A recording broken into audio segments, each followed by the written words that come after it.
When 11-year-old Zinnia Morris starts avoiding her father and refusing to speak to him, everyone thinks it's just normal preteen behavior. But Zinnia knows something no one else does. The man living in her house isn't really her dad. 2 weeks after her father returns from a camping trip, Zinnia's strange behavior and mysterious stomach pains lead to a doctor's appointment. There, Dr. Asha notices something isn't right.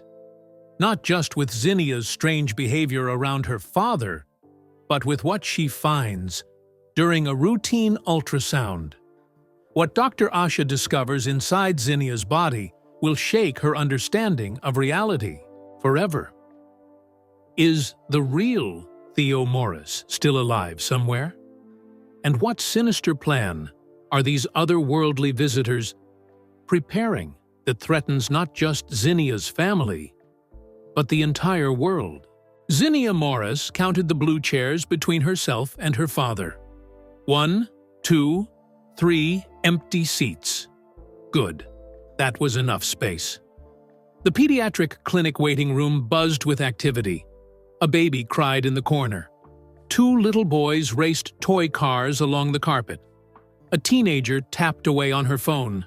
Normal Tuesday afternoon stuff. But nothing felt normal to Zinnia anymore. She glanced at her father from the corner of her eye. Theo Morris flipped through a wrinkled magazine, his face calm. He looked like her dad. Same curly brown hair, same green eyes, same faded Star Wars t-shirt he'd worn 100 times before. Yet something was different, something nobody else could see. "Zinnia, there's a seat open next to me," her father called, patting the empty blue chair beside him. Zinnia's stomach knotted. She clutched her backpack tighter and shook her head. "I'm fine. Here." A flicker of something, annoyance, worry, crossed her dad's face. Then his easy smile returned. "Suit yourself, kiddo." Kiddo. He'd called her that since forever. But now the word sounded wrong coming from his mouth, like someone had taught a robot to say it without understanding what it meant. Mrs. Dempsey, the clinic receptionist with cloud-white hair and purple glasses, looked up from her computer. Her eyes darted between Zinnia and her father, then back to Zinnia. She'd known. Zinnia since she was a baby. She could tell something was off. "Everything okay over there, Zinnia?" Mrs. Dempsey asked. Before Zinnia could answer, her father spoke up. "Just a bit of a rough patch. Preteen stuff, right, Zin?" Zinnia said nothing. Preteen stuff. That's what he told everyone. That's what he told Mom on the phone last night. "She's just going through a phase," she'd heard him say, his voice low in the kitchen. "Hormones or something. Dr. Google says it's normal." But there was nothing normal about what was happening. A woman sitting nearby smiled at Theo. "My daughter's the same age. They get so moody, don't they? One minute they want cuddles, the ites. Next, you're the enemy." Theo nodded and laughed. The perfect dad laugh. "Exactly. Last month we were best buddies. Now I've got the plague." The woman chuckled. Zinnia's cheeks burned. 2 weeks ago, her dad had been her best friend. They'd had movie marathons and built model rockets in the garage. He'd taught her how to skip stones across Miller's Pond. He'd known exactly how she liked her hot chocolate. Extra marshmallows, cinnamon on top. Then he went camping, and everything changed. A mom with twin toddlers sat down in the chair next to Zinnia. One of the twins began crying, and the mom shifted closer to Zinnia to calm the fussy child. Zinnia's father stood up. "Zinnia, That lady needs more space. Come sit over here." Panic flared in Zinnia's chest. She scrambled up and moved to another empty chair, keeping the exact same distance from her father, 3 chairs away. The mom with the twins looked confused. "Oh, she was fine. Plenty of room." Theo sighed. "Sorry about that. She's been difficult lately." Difficult. That's not what he used to call her. He used to say she was curious, determined, smart as a whip.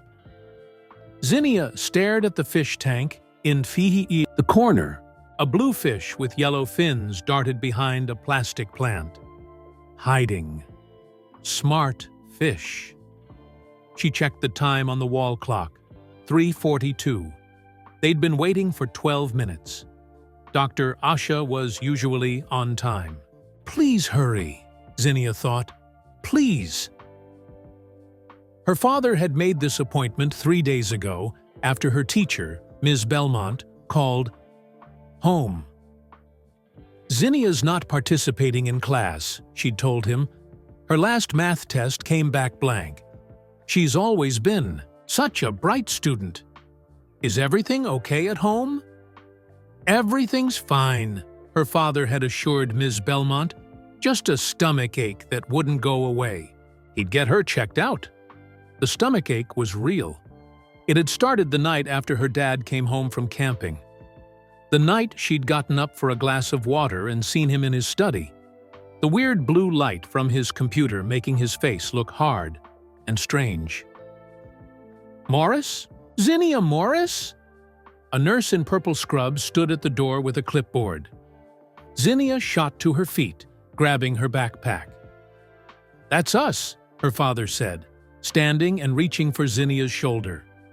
Zinnia darted forward, staying just ahead of his touch. She hurried to the nurse, heart pounding. Hi there, Zinnia, the nurse said. I'm Nurse Jack. We're going to check your height and weight first, okay? Zinnia nodded, following Nurse Jack down the hallway. She could hear her father's footsteps behind them. Too close. She sped up, walking right next to the wall, her fingertips brushing against the cool surface. At the scale, Nurse Jack smiled. Hop on up. Zinnia stepped onto the scale, keeping her eyes on the cartoon dolphins painted on the wall. Numbers meant nothing to her right now. 92 pounds, Nurse Jack noted. That's down 3 pounds since your last visit 6 months ago. You're growing taller, but not heavier, kiddo. There it was again. Kiddo. It sounded wrong from Nurse Jack, too, now that her father had ruined it. She's been picking at her food, her father explained from behind them. That's part of why we're here. Nurse Jack measured Zinnia's height. 4'9". You grew an inch. Good job, growing girl. Zinnia forced a weak smile. Growing girl. That's what Dr. Asha always called her. They continued down the hallway to exam room 7. Zinnia knew the routine. She'd come to this clinic for every earache, every flu shot, every camp physical. Have a seat on the table, Zinnia, Nurse Jack said, patting the paper-covered exam table. Dr. Asha will be in shortly. Zinnia climbed up, the paper crinkling underneath her. Usually she'd swing her legs and ask for a sticker, even though she was too old for them.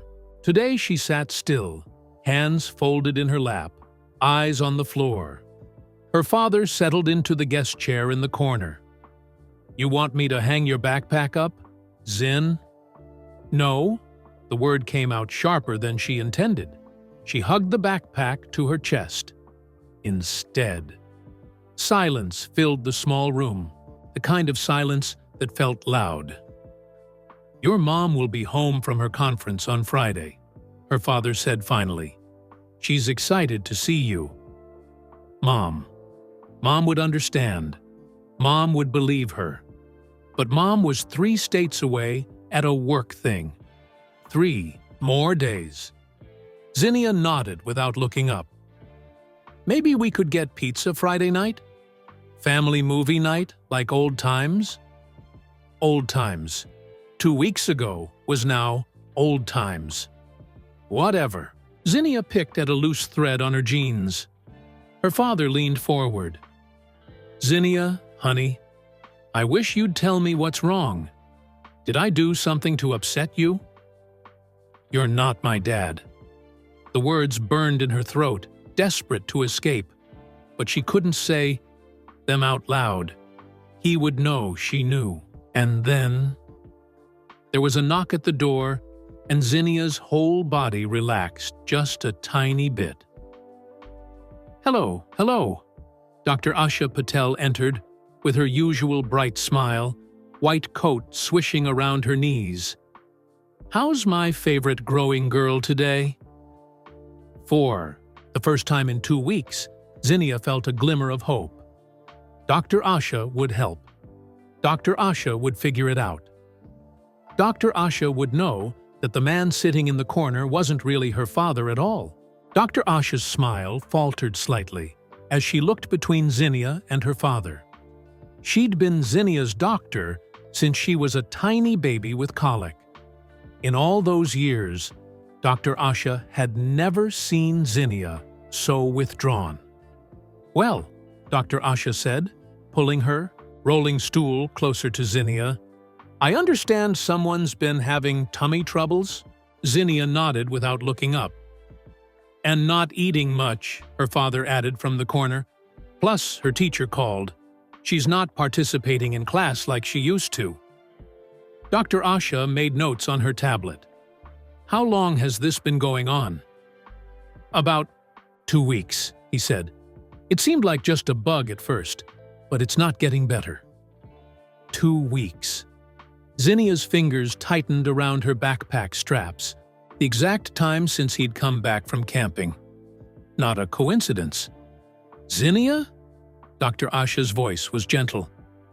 Can you tell me about your stomach ache? Where does it hurt?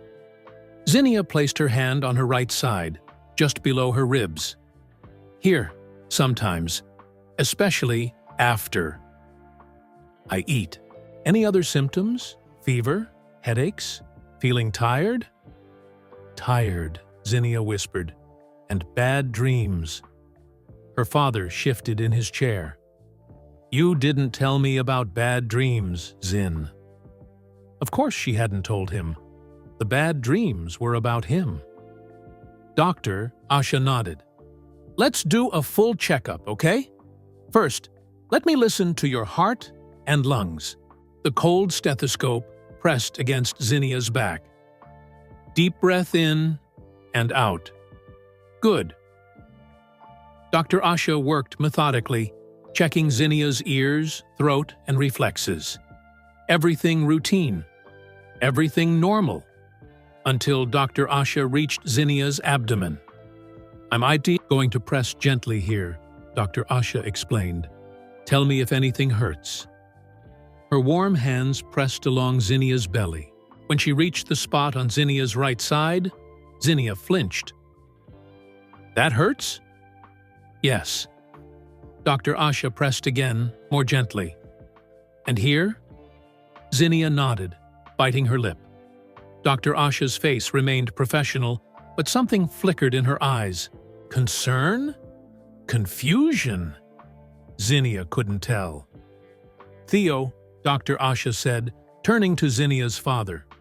Would you mind if I speak with Zinnia alone for a few minutes?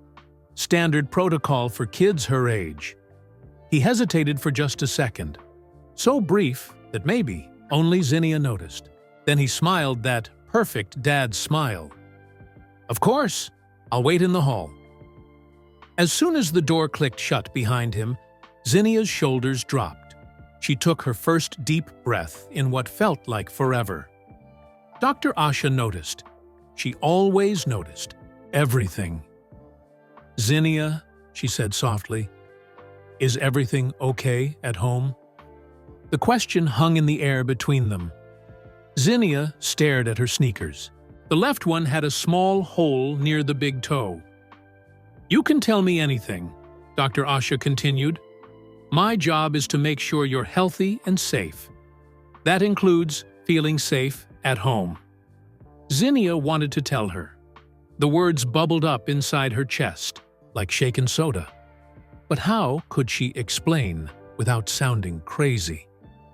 My dad, she started, then stopped. Yes? He's different now. The words came out as barely a whisper. Dr. Asha leaned closer. Different? How? Since he came back from camping. He looks the same, but he's not my dad anymore. There, she'd said it out loud for the first time. Dr. Asha's face remained calm. No raised eyebrows, no pitying smile, just careful attention. Can you tell me more about what's different? She asked. Zinnia swallowed hard. He doesn't laugh the same. He doesn't remember things he should know, like how I hate peanut butter now, or the name of my goldfish that died last year. He watches me all the time, and sometimes he talks on the phone really late at night in words that don't make sense. I see, Dr. Asha said. That must be very frightening for you. Zinnia's eyes widened. Dr. Asha believed her? Has he hurt you, Zinnia? Or threatened you in any way? No, he's just watching, waiting for something. And my stomach started hurting the day after. He came home. Dr. Asha made a note on her tablet. Let me ask you something else. If I asked your father to step out of the building for a minute, maybe to get something from the car, would you feel safer? Zinnia thought about it, then nodded slowly. Okay, I'm going to bring him back in now, but I won't tell him what we talked about. That stays between us. I'm going to suggest some tests for your stomach, and we'll figure this out together. All right? All right. Zinnia felt a tiny spark of hope. Dr. Asha opened the door and invited Theo back in. He settled into the chair, his eyes immediately finding Zinnia's. So, Dr. Asha said, all business now. I'd like to run a few tests. Given the location of Zinnia's pain and her symptoms, I want to rule out several possibilities. I'd like to do an ultrasound today, if you consent. Ultrasound? Her father frowned. Isn't that for pregnant women? It's actually used for many things, Dr. Asha explained. It's a safe, non-invasive way to look at organs and tissues. We have a machine here, so we can do it right away. If you think it's necessary, he said. I do. Also, would you mind getting Zinnia's immunization record from your car? I know Margot usually brings it, but we should update our files while you're here. Her immunization record? He looked confused. I don't think I have that. The blue folder? Dr. Asha prompted. Margot always keeps it in the glove compartment. Oh, right, he said quickly. The blue folder. I'll go check. When he left, Dr. Asha turned to Zinnia. We keep all immunization records in our system. There's no blue folder. Zinnia's eyes widened. You tricked him. I wanted to see his reaction. A parent would normally say they don't have such a thing, not go looking for it. Dr. Asha's voice was very serious now. Zinnia, I'm going to help you.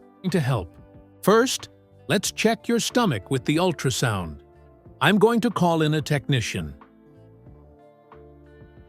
For the first time in 2 weeks, Zinnia felt like someone was on her side. Someone finally noticed what she'd seen all along. The man who looked like her, father wasn't her father at all. And now, Dr. Asha knew it too. Dr. Asha pressed a button on the wall. Nancy, could you please bring in the portable ultrasound and ask Raj if he can assist? Zinnia sat very still on the exam table, Her side throbbed dully. The pain wasn't terrible, more like a constant reminder that something wasn't right. Like a whisper saying danger, danger over and over. "Will the ultrasound hurt?" Zinnia asked. "Not at all," Dr. Asha assured her. "It uses sound waves to create pictures of the inside of your body. You'll feel some cold gel on your skin, and the technician will move a small wand over your abdomen. No pain." Zinnia nodded, but her mind was racing. What would they find? Would there be proof that something weird was happening? Or would Dr. Asha decide she was just making things up? The door opened, and her father returned, empty-handed. "Sorry," he said with an awkward laugh. "Couldn't find any blue folder. Margot must have taken it." "With her?" Dr. Asha nodded. "No problem. We can update the records another time." Zinnia watched Dr. Asha's face. Not a single hint that she'd made up the blue folder story. Dr. Asha was clever. Way cleverer than the not dad. A knock at the door announced the arrival of a young man pushing a machine on wheels. "Ultrasound, as requested," he said cheerfully.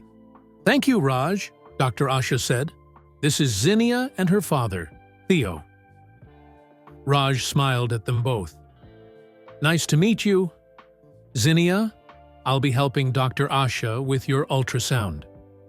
Today. Have you ever had one before?" Zinnia shook her head. "It's super easy.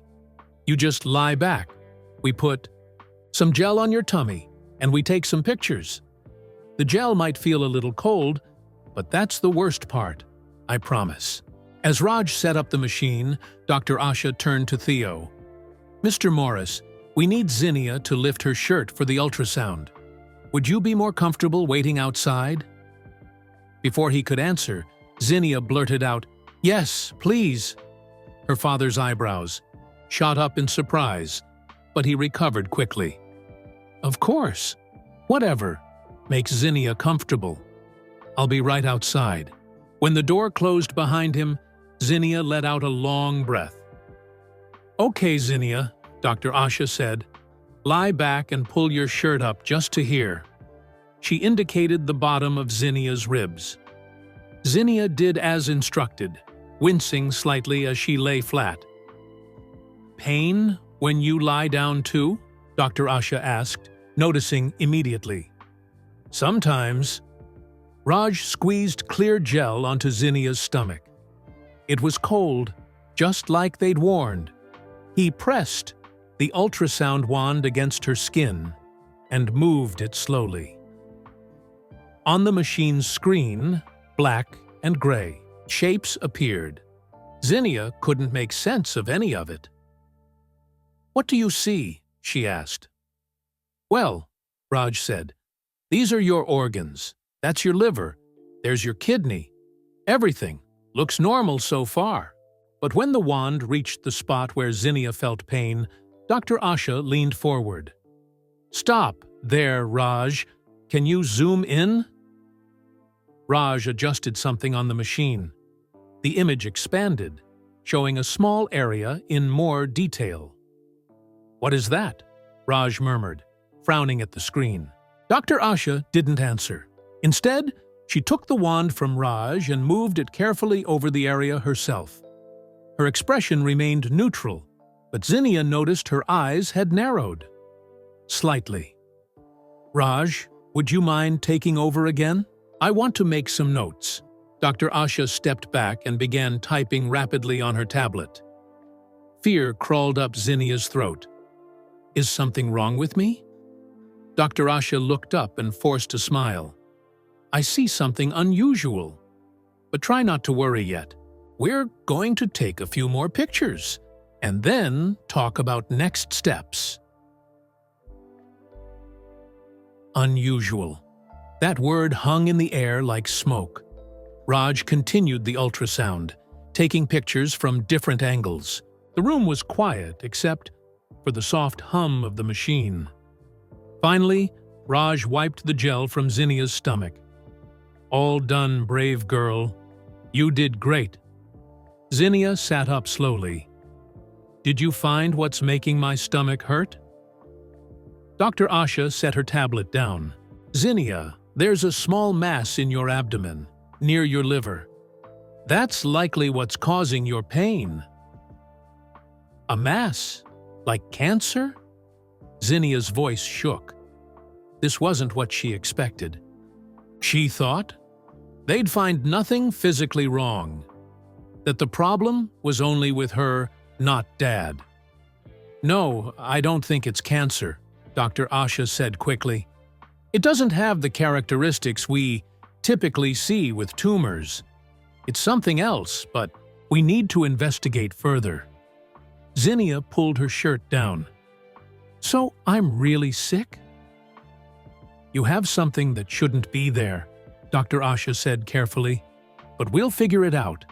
I promise." Raj excused himself, taking the ultrasound machine with him. Once the door closed, Dr. Asha sat on her stool and rolled closer to Zinnia. "Before I bring your father back in, I want to ask you something important," Dr. Asha said, her voice low. "You mentioned your stomach started hurting after your father returned from his camping trip. Can you tell me more about when you first noticed he seemed different?" Zinnia glanced at the door nervously. "It was 2 weeks ago. I woke up really thirsty in the middle of the night. When I went to get water, I saw light coming from Dad's study." "What time was this?" "Super late, like 2 a.m. Dad never stays up that late." "What did you see?" Zinnia twisted her hands in her lap. "He was watching weird videos on his computer. People in hospital beds. The screen made his face look blue and wrong. When he saw me, he smiled. But it wasn't his real smile. It didn't reach his eyes, you know?" Dr. Asha nodded. "And after that?" "I started finding strange stuff. Pill bottles in the bathroom trash with no labels. And once, I looked out my window and saw him digging in the backyard at midnight." "Digging?" Dr. Asha's eyebrows rose. "Yeah, he had a shovel and a flashlight. When I asked him about it, the ivory..." Next morning, he said he was preparing a spot for Mom's birthday garden. But Mom's birthday isn't until October. Dr. Asha made more notes. "Anything else unusual?" "He talks to himself when he thinks I'm not listening. About weird stuff like the procedure and the replacement. Last night I heard him on the phone, saying, 'The host is still unaware.' I don't know what that means, but it scared me." Dr. Asha set her tablet down and looked directly into Zinnia's eyes. "Zinnia, I believe you." 3 simple words, but they made Zinnia's eyes fill with tears. Someone finally believed her. "The mass we found might be connected to what's happening with your father. I don't know how yet, but I'm going to find out." Dr. Asha squeezed Zinnia's hand. "I need you to be brave a little longer. I'm going to bring your father back in and explain that we found something concerning. I'll recommend additional tests at the hospital." "Will you stay with me?" Zinnia whispered. "Every step of the way," Dr. Asha promised. "You're not alone anymore." As Dr. Asha stood to open the door, Zinnia felt a strange mixture of fear and relief. The pain in her side seemed to pulse, as if it knew it had been discovered. Whatever was inside her, whatever was wrong with her father, it was all connected. And now, they had the first real clue. Dr. Asha opened the door and called Theo back into the room. Zinnia watched him carefully as he entered. Did he look different somehow? More alert? More suspicious? Or was she just imagining things now? "Mr. Morris," Dr. Asha began, her voice professionally calm. The ultrasound showed something concerning that requires further investigation. Her father's eyebrows pulled together in a perfect imitation of worry. Concerning? What do you mean? There's a small mass in Zinnia's abdomen, near her liver. It's approximately 2 centimeters in diameter. A mass? He looked shocked. Like a tumor? Dr. Asha shook her head. It doesn't appear to be a typical tumor. The ultrasound showed some unusual characteristics that I'd like our specialists to examine more closely. Zinnia watched her father's face carefully. For just a split second, something flashed in his eyes. Not surprise, not concern, something else. Knowledge? What kind of unusual characteristics? He asked. The mass has an irregular shape and unusual density patterns, Dr. Asha explained. I'd like to do a more detailed ultrasound at the hospital, where we have more advanced equipment. Possibly a CT scan as well. When? Today, if possible. I can call ahead and arrange it. Her father ran a hand through his hair, a gesture so familiar it made Zinnia's chest ache with missing her real dad. Of course, whatever Zinnia needs. Dr. Asha nodded. I need to make some calls. Would you mind stepping out again for a moment? Raj will escort you to our consultation room where you can wait more comfortably. Once again, her father left without protest. Dr. Asha immediately picked up the office phone. This is Dr. Patel from Lakeside Pediatrics. I need to speak with Dr. Levine in radiology. It's urgent. She waited, then continued. Mark, Asha here. I'm sending over an 11-year-old with an unusual abdominal mass. Ultrasound shows abnormal density and possible bioelectric activity. Bioelectric activity? Zinnia stared at Dr. Asha. What did that mean? Yes, that's why I called you specifically. The mass is approximately 2 centimeters, located adjacent to the right lobe of the liver. Patient is experiencing localized pain and decreased appetite. Yes, I'll send over the preliminary images. The concerning part is the apparent electrical signature. Exactly. We'll be there within the hour. Dr. Asha hung up and immediately dialed another number. Dr. Patel for Dr. Chen in pediatric surgery. Sarah, I have a unique case I'd like you to look at. Yes, today if possible. We'll be at radiology within the hour. After making a third call to arrange for the hospital ultrasound, Dr. Asha finally returned to Zinnia. Here's the plan, she said quietly. We're going to the hospital for more tests.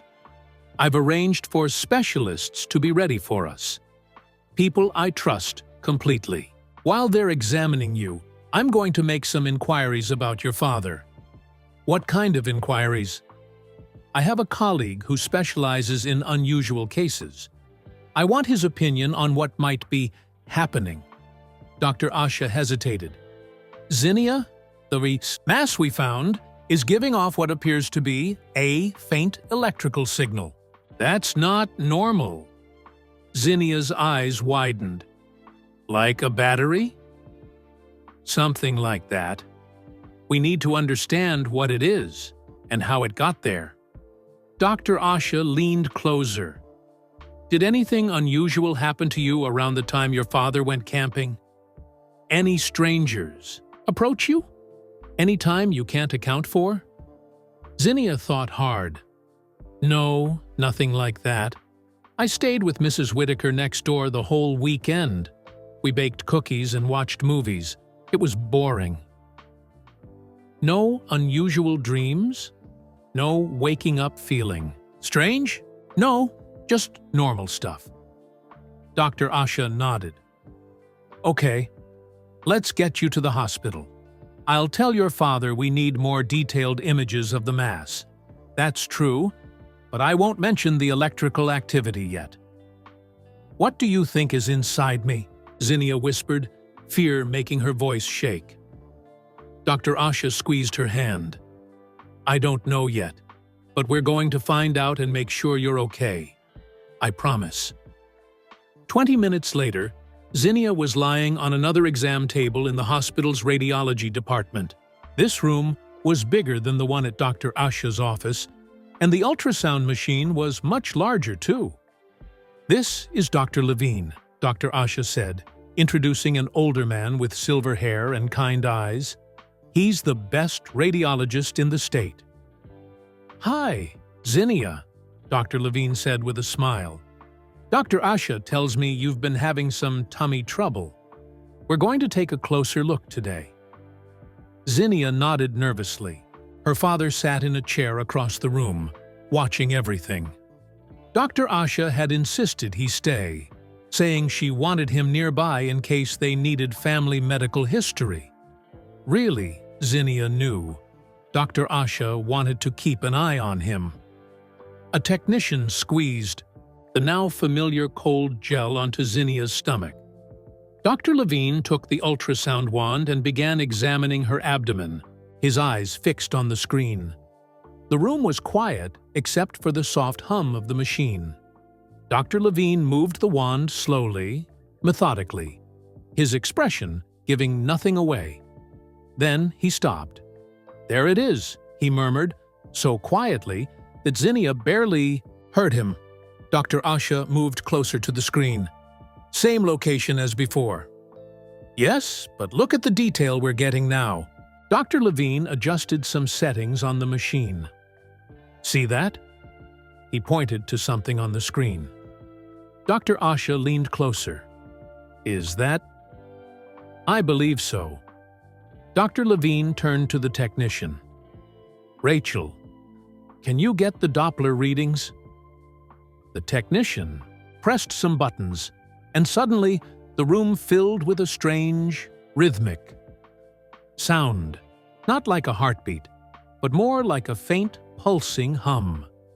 From across the room, Zinnia saw her father stiffen in his chair. What's that sound? He asked, his voice tight. Just part of our imaging process, Dr. Levine said smoothly. It helps us identify the density of the mass. But Zinnia saw the look that passed between Dr. Levine and Dr. Asha. That sound meant something important. I'd like to take a series of images, Dr. Levine said. Rachel, please prepare for sequence B. For the next 30 minutes, they took image after image of the mass in Zinnia's abdomen. Dr. Levine and Dr. Asha spoke in low, technical terms that Zinnia couldn't understand. Her father remained in his chair, increasingly tense. Finally, Dr. Levine set down the wand. I think we have what we need for now. What did you find? Her father asked, standing up. Is it serious? The mass has some unusual characteristics, Dr. Levine said carefully. I'd like Dr. Chen from Pediatric Surgery to take a look at the images before we discuss next steps. Surgery? Her father's voice rose slightly. You think she needs surgery? It's too early to say, Dr. Asha interjected, but we want all options on the table. Mr. Morris, Dr. Levine said, would you mind stepping out to complete some paperwork? Rachel will show you where to go. After her father left with the technician, Dr. Levine immediately turned to Dr. Asha. You were right to call me. This isn't like anything I've seen before. What is it? Zinnia asked, wiping gel from her stomach with a towel. Dr. Levine looked at her with kind eyes. The truth is, we don't know yet, but it's definitely not a natural growth. It appears to have some kind of internal structure, almost like a tiny machine. A machine? Zinnia sat up straight. Inside me? It's emitting a consistent electromagnetic signal, Dr. Asha explained. That's what we were hearing. The Doppler picking up the electrical impulses. But how did it get there? Zinnia's mind raced. I didn't have surgery or anything. Dr. Levine and Dr. Asha exchanged glances. That's what we need to figure out, Dr. Asha said, and I think it might be connected to the changes you've noticed. In your father. When your father returned from his camping trip, that's when your stomach started hurting? Dr. Levine asked. Zinnia nodded. And that's when he started acting differently? Yes, like he wasn't really my dad anymore. Dr. Levine took a deep breath. Zinnia, I've worked with Dr. Asha for many years. If she believes you, then I believe you too. We're going to figure this out together. The door opened, and a woman in surgical scrubs entered. I'm Dr. Chen, she said. Mark sent me the preliminary images. Where's the patient's father? Filling out paperwork, Dr. Asha replied. Sarah, this is unlike anything we've seen before. Dr. Chen looked at the ultrasound images on the screen. Fascinating. It almost looks like… She didn't finish her sentence. The door had opened again. Zinnia's father stood there, his face unnaturally calm. I've finished the paperwork, he said. What's our next step? The room went silent as Theo Morris stood in the doorway. Dr. Chen recovered first, extending her hand. Mr. Morris, I'm Dr. Chen, pediatric surgeon. I was just reviewing your daughter's images. Zinnia watched her father shake the doctor's hand. His movements seemed stiffer than usual, more mechanical. A surgeon? His eyes narrowed slightly. Is surgery being considered already? We're exploring all options, Dr. Asha said smoothly. Dr. Chen consults on any unusual findings, surgical or not. Dr. Levine cleared his throat. Mr. Morris, we'd like to run a few additional tests.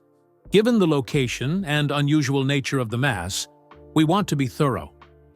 Her father looked at Zinnia, then back at the doctors. What kind of tests? A CT scan would give us a better view of the mass's structure, Dr. Chen explained. Completely painless, just more detailed images. How long will that take? About an hour to complete and process the images, Dr. Levine said. Maybe less. Her father checked his watch. It's getting late. Couldn't this wait until tomorrow? The question hung in the air. Zinnia felt her heart speed up. Why would he want to delay? What was he afraid they'd find? Given Zinnia's symptoms and what we're seeing on the ultrasound, I strongly recommend we proceed today, Dr. Asha said firmly. The radiology department has already made time for us. Her father hesitated, then nodded reluctantly. If you insist. I do. Dr. Asha's voice left no room for argument. Mr. Morris, while Zinnia is having her scan, perhaps you could get something from the cafeteria. You've been here for hours, and these things can take time. I'm not hungry, he replied. Well, Zinnia might be after the scan, Dr. Asha persisted. Hospital food isn't great, but there's a decent sandwich shop across the street if you'd prefer to bring something back. Zinnia understood what Dr. Asha was doing, trying to get her father to leave, even briefly. Dad, she said, using the word that felt so wrong now, could you maybe get me a chocolate milk for after? And maybe some crackers? Her father seemed surprised that she'd addressed him directly, the first time in 2 weeks. Of course, Zin. Chocolate milk and crackers. The cafeteria is on the ground floor, Dr. Chen offered. Take the main elevators down. You can't miss it. I'll find it. He turned to Zinnia. I'll be back soon. Zinnia nodded, relieved when the door closed behind him. Quick thinking, Dr. Levine said to Dr. Asha, but he won't be gone long. Long enough, Dr. Asha replied. She turned to Zinnia. Now, Zinnia, I need you to tell us everything. When exactly did your father go camping, and when did he return?" Zinnia took a deep breath. "He left on Friday 2 weeks ago. He was supposed to be back Sunday night, but he didn't come home until Tuesday morning. Mom was away at a conference, so it was just me and Mrs. Whitaker next door. She was worried when he didn't come back Sunday like he was supposed to." "Did he call?" Dr. Chen asked. "Explain the delay?" "He texted Mom saying his phone died, and he was staying an extra day because the fishing was good. But Dad hates fishing." Dr. Asha made notes on her tablet. "And when he returned on Tuesday morning, what was different about him?" "Everything." Zinnia twisted her hands in her lap. "He looked the same, but he acted wrong. He made me eggs for breakfast, but I hate eggs. Dad knows that. He called our cat by the wrong name. He kept staring at me when he thought I wasn't looking." "And that's when your stomach started hurting?" Dr. Levine prompted. "Yeah, not bad at first, just weird, like a buzzing feeling right here." She pointed to her side. "It gets worse when he's around, especially when he stands close to me." The 3 doctors exchanged glances. "The signal could be responsive," Dr. Chen murmured. "Proximity triggered." "Zinnia," Dr. Asha said gently, "I need you to think carefully. That night, you saw your father in his study with the blue light. From the computer, what exactly was on the screen?" Zinnia closed her eyes, trying to remember. "It was a video. People in hospital beds or on tables. They weren't moving, and there were things standing around them. Not doctors. Something else." "What kind of things?" Dr. Levine asked. "I couldn't see clearly. It was dark, and I only looked for a second before Dad, or whatever he is, saw me. But they were tall and thin. Their movements were jerky, like robots or something." Dr. Chen pulled the others aside, speaking in a whisper that Zinnia couldn't quite hear. She caught a few words: government contacts and security protocols. Dr. Asha returned to Zinnia's side. "What else have you noticed at home? You mentioned pill bottles, digging in the yard, and strange phone conversations. Anything else that seemed off?" Zinnia thought hard. "He doesn't sleep. At least, not much. I can hear him moving around the house all night. And he writes in this weird journal using symbols that don't look like any language I've ever seen." "Symbols? Could you draw some?" Dr. Levine handed her a notepad. Zinnia sketched a few of the strange marks she'd seen in her father's journal. Angular shapes with dots and lines running through them. Dr. Chen took the notepad, her face paling slightly. "This is consistent with the Sanderson case," she said quietly to the others. "Sanderson case?" Zinnia asked. "What's that?"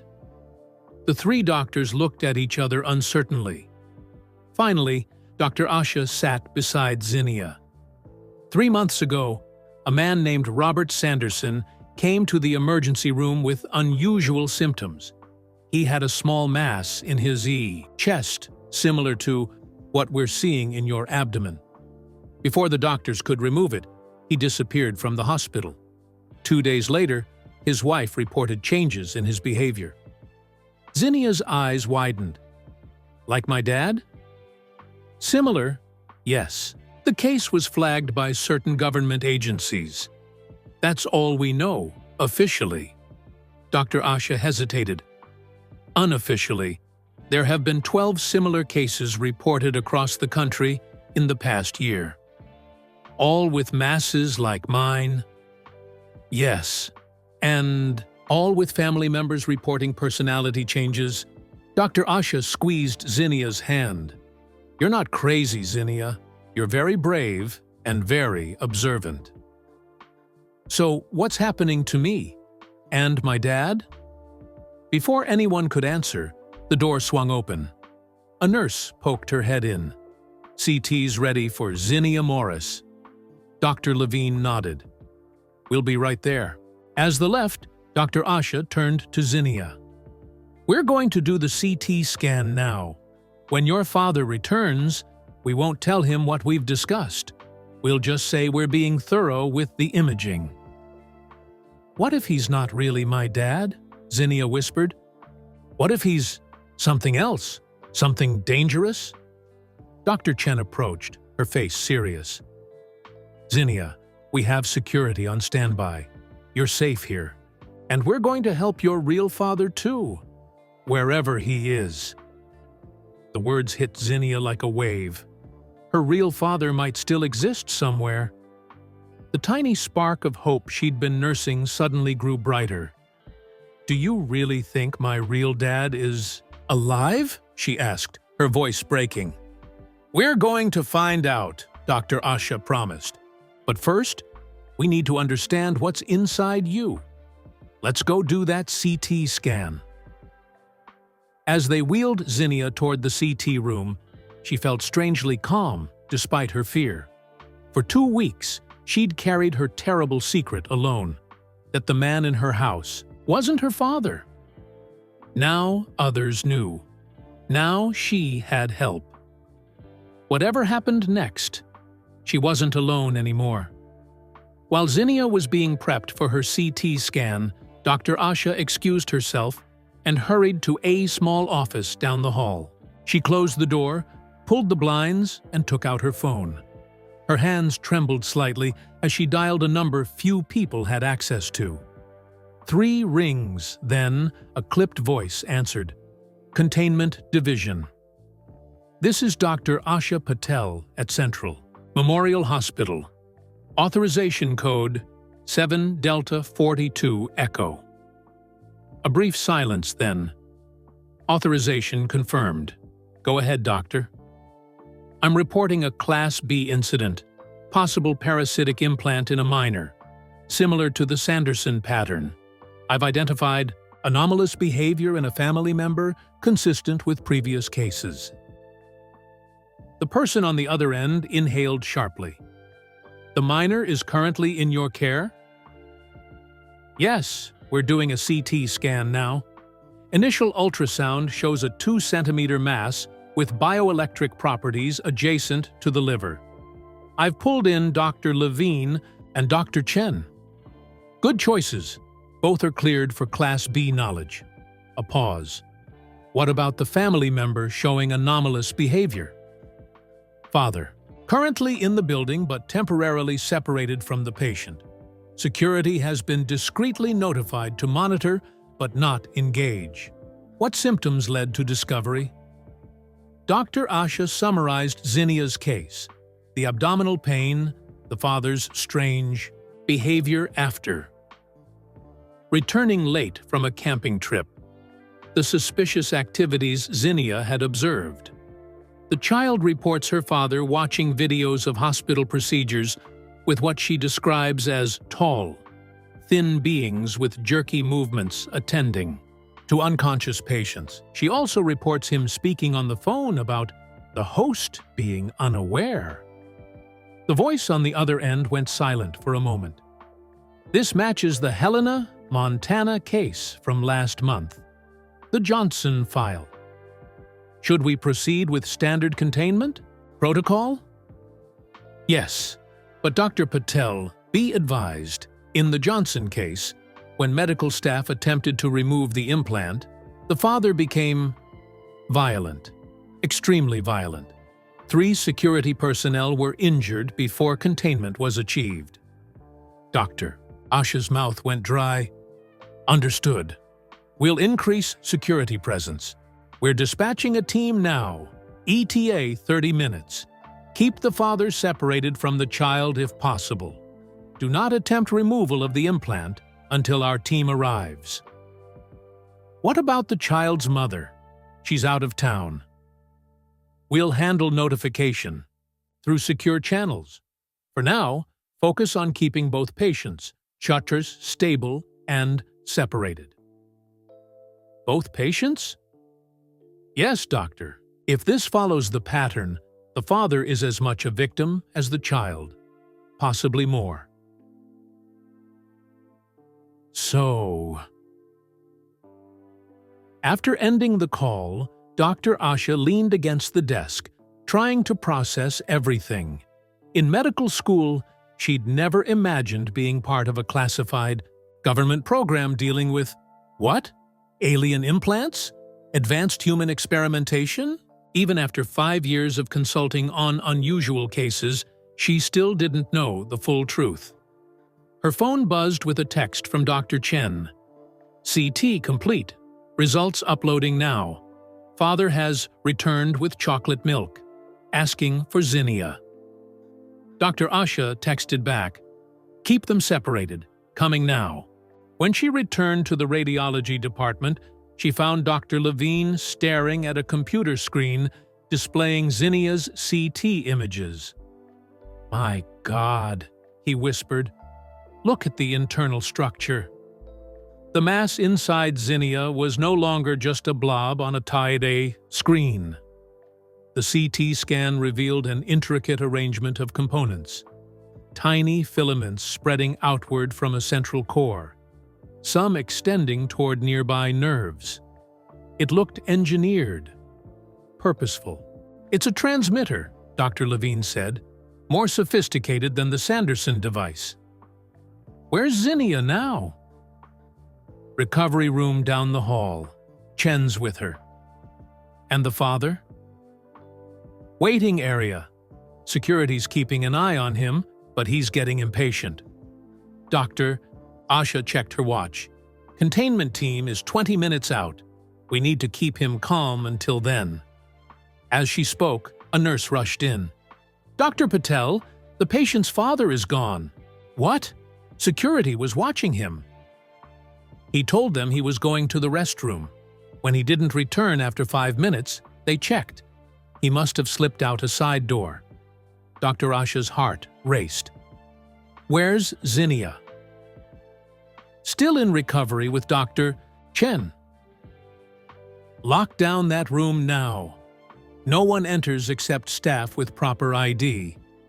Tell security to search the building, but discreetly. We don't want to cause panic." As the nurse hurried away, Dr. Levine looked at Dr. Asha with concern. "What's happening here? Asha, what are these devices? Who's implanting them?" Dr. Asha shook her head. "I don't know the full picture, but whatever's going on, that little girl is in danger. And I think her real father is too, wherever he is." Dr. Levine nodded toward the screen. "Do you think this thing is controlling her somehow?" "No. According to her symptoms, it's monitoring her. The question is, for whom? And why?" Dr. Asha's phone buzzed again. A text from an unknown number. "Containment team diverted to secondary. Situation. New ETA 45 minutes. Maintain isolation protocols." Dr. Asha showed the message to Dr. Levine. "We're on our own for now. Should we remove the implant?" "Not yet. It's too close to vital structures, and we don't know what fail-safes it might have." She headed for the door. "I need to check on Zinnia." When she reached the recovery room, she found a security guard outside and Dr. Chen inside with Zinnia, who looked pale but alert. "Where's my dad?" Zinnia asked immediately. Dr. Asha hesitated, unsure how much to reveal. "He's gone, isn't he?" Zinnia said, reading Dr. Asha's expression. "He knew you found something." Dr. Asha sat on the edge of Zinnia's bed. "Yes, he's gone. Security is looking for him now." Rather than appearing frightened, Zinnia seemed almost relieved. "I knew it. He could tell you we're figuring things out." "Zinnia, I need to ask you something important," Dr. Asha said. "Has your father, or whatever he is, ever hurt you? Physically, I mean?" Zinnia shook her head. No, he just watches me, like he's waiting for something. Waiting for what, I wonder? Dr. Chen murmured. Dr. Asha checked her phone. No new messages. From security or the containment team. We need to move you somewhere more secure until help arrives. What kind of help? Zinnia asked. Specialists who understand what's happening. They're on their way, but it will be a little while. Dr. Chen stepped closer. The pediatric ICU has private rooms with controlled access. We could move her there and say it's for observation. Good idea. I'll make the arrangements. Dr. Asha stood up. In the meantime, I'm going to check with security about your father. Zinnia grabbed Dr. Asha's hand. He's not my father. My real dad is out there somewhere. I know it. The certainty in the girl's voice gave Dr. Asha pause. Why are you so sure? Because sometimes, late at night, I can feel my real dad trying to reach me. It's like a dream, but not really. He's trapped somewhere dark, and he's trying to send me messages. Zinnia touched her side where the mass was located. I think that's why this thing is inside me, so they can track him through me somehow. Dr. Asha and Dr. Chen exchanged looks. This was beyond anything in the case files. I'll stay with Zinnia, Dr. Chen said. You check on security.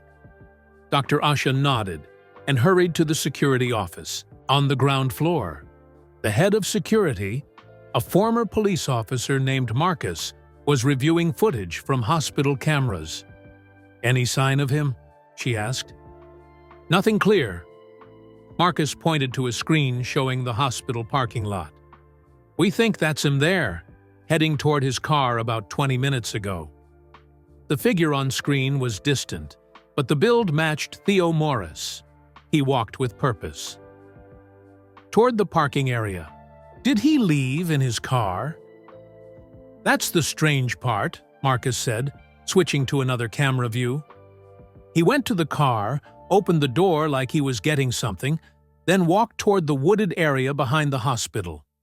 After that, we lose sight of him. Dr. Asha frowned.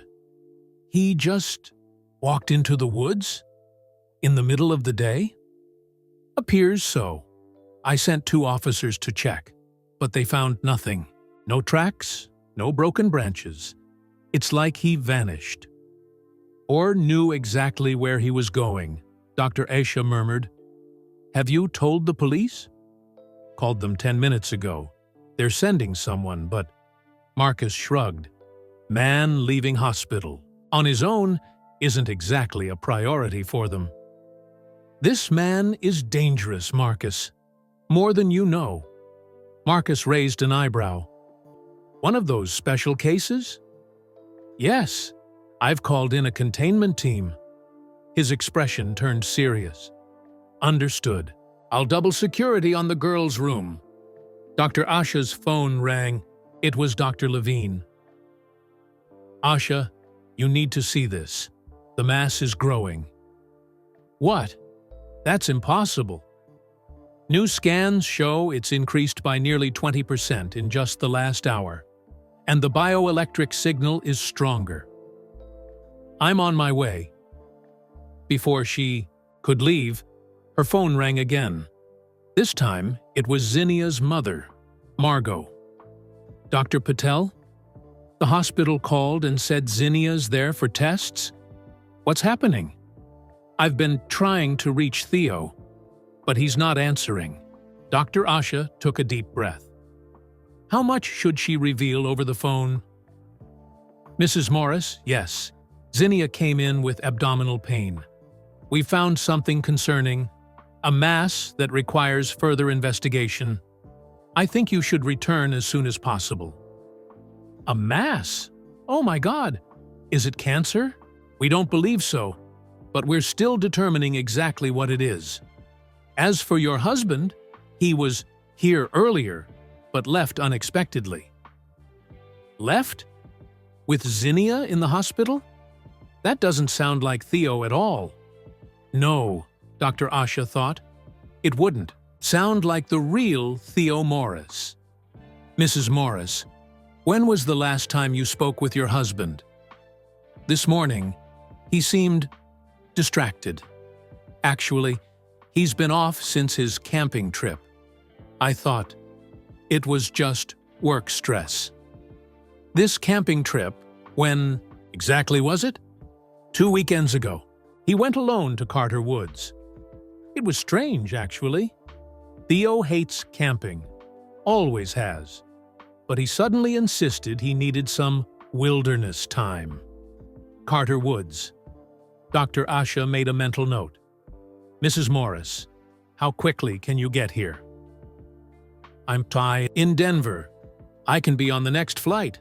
Probably arrive late tonight. Good. Text me your flight details. I'll have someone meet you at the airport.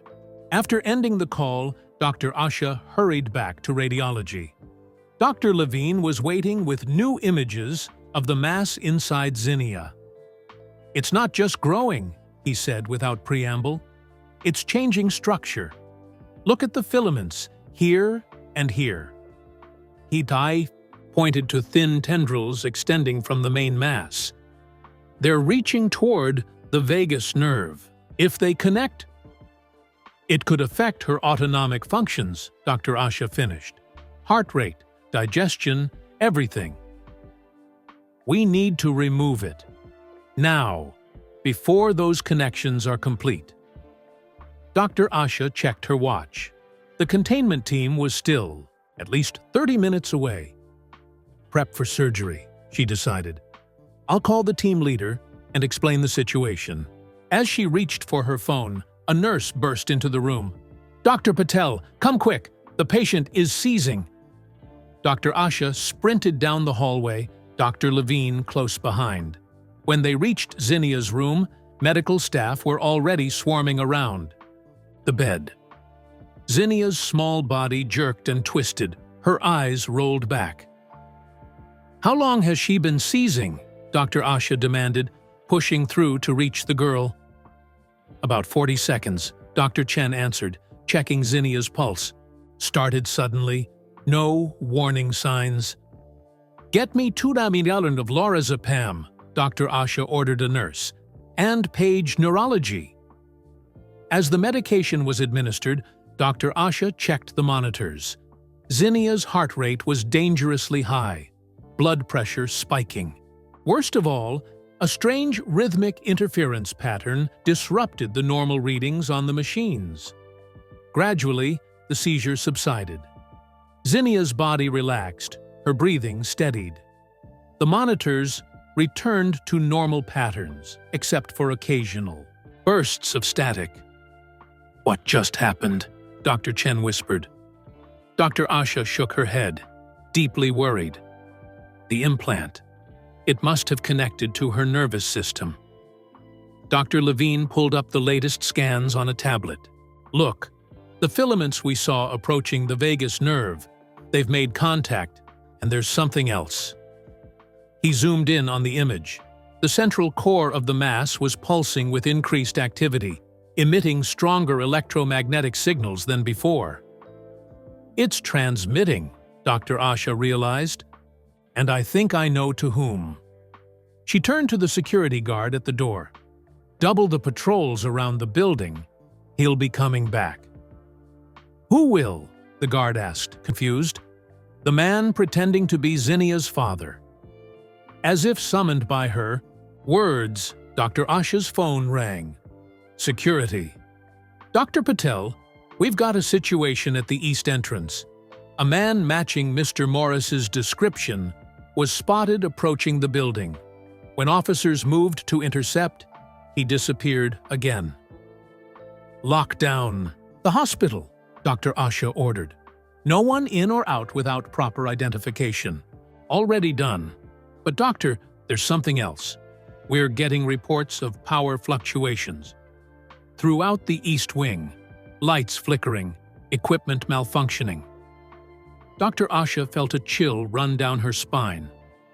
Increase security on this floor. Immediately. She ended the call and turned to her colleagues. We need to move Zinnia to the OR now. We can't wait for the containment team. But the protocols, Dr. Levine began. Could get this child killed, Dr. Asha finished. The implant is actively affecting her nervous system. If we don't remove it, she could have another seizure, possibly worse. Dr. Chen nodded. I'll prep the surgical team. As preparations were made to move Zinnia, the girl's eyes fluttered open. Dr. Asha? Her voice was weak, raspy. I'm here, sweetheart. Dr. Asha took her hand. You had a seizure, but you're okay now. He was in my head, Zinnia whispered. Not my dad. The other thing, it was trying to find something in my memories. Dr. Asha froze. What do you mean? It was looking for something, a place, where my real dad is. Tears filled Zinnia's eyes. I could feel it digging through my thoughts, like someone searching through a drawer. Before Dr. Asha could respond, the lights flickered, then went out completely. Emergency generators kicked in seconds later, bathing the room in dim backup lighting. Move her now, Dr. Asha ordered. Security guards flanked Zinnia's bed as they wheeled her toward the elevators. Dr. Asha kept pace, one hand on Zinnia's arm, trying to project a calm she didn't feel. Dr. Patel, a nurse, called from the station. There's a woman at security claiming to be Zinnia's mother. Margot Morris. Dr. Asha stopped short. That's impossible. She's in Denver. I just spoke to her. She has ID, says she took an earlier flight and came straight from the airport. Dr. Asha turned to Dr. Levine. Stay with Zinnia. Get her to the OR. I'll check this out. At the security desk, a woman with Zinnia's copper-colored hair stood arguing with the guards. She wore travel clothes, jeans, a wrinkled blouse, a light jacket. She turned as Dr. Asha approached. Are you Dr. Patel? I'm Margot Morris, Zinnia's mother. They won't let me see my daughter. Dr. Asha studied the woman carefully. The resemblance to Zinnia was striking. Same hair color, same shaped eyes. Her ID looked legitimate. But something felt off. Mrs. Morris, I spoke with you less than an hour ago. You were in Denver. The woman blinked. I was, but I got an earlier flight. I was so worried. Which airline? What? Which airline did you take? Dr. Asha pressed. United Airlines. Dr. Asha nodded slowly. There are no direct United flights from Denver this afternoon. I checked when I spoke with you earlier. The woman's expression changed subtly. The concern in her eyes flattened, became calculating. There was a last-minute opening. I got lucky. Dr. Asha took a step back and signaled the security guards. I don't think you're Margot Morris. The woman's face hardened. My daughter needs me. Where is she? Security, detain this woman, Dr. Asha ordered. She's not who she claims to be. As the guards moved forward, the woman's posture changed. She stood straighter, her movements becoming more rigid.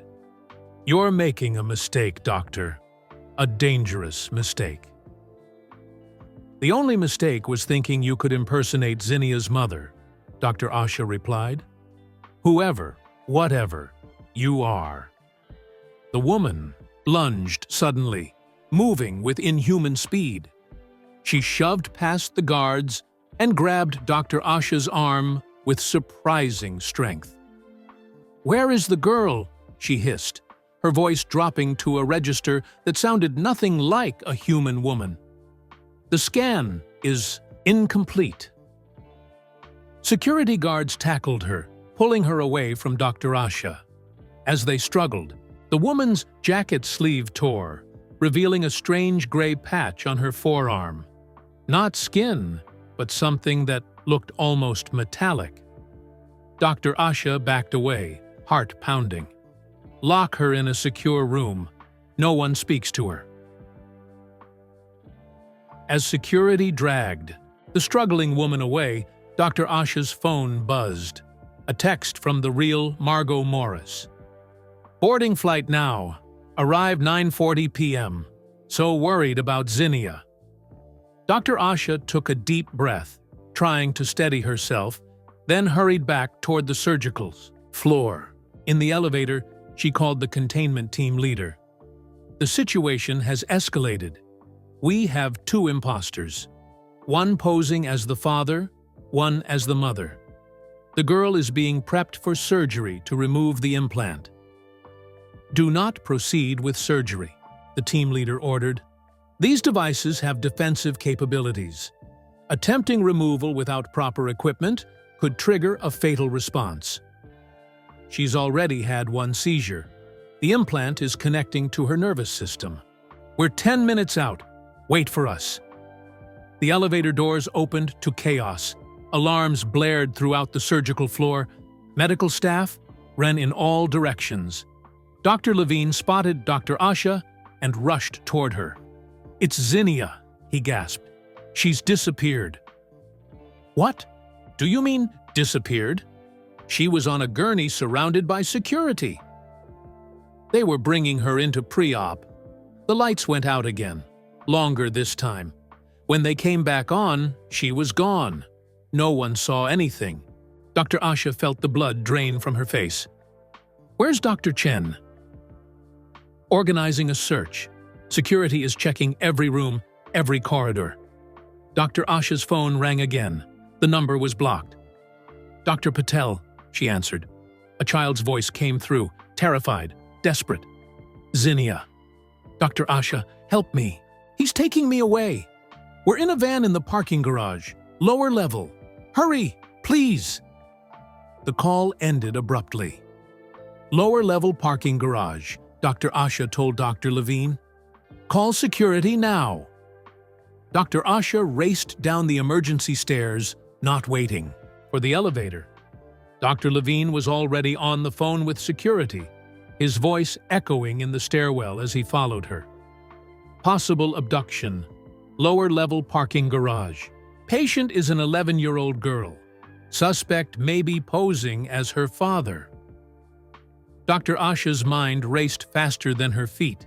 If they'd taken Zinnia, it meant the implant had gathered whatever information it needed.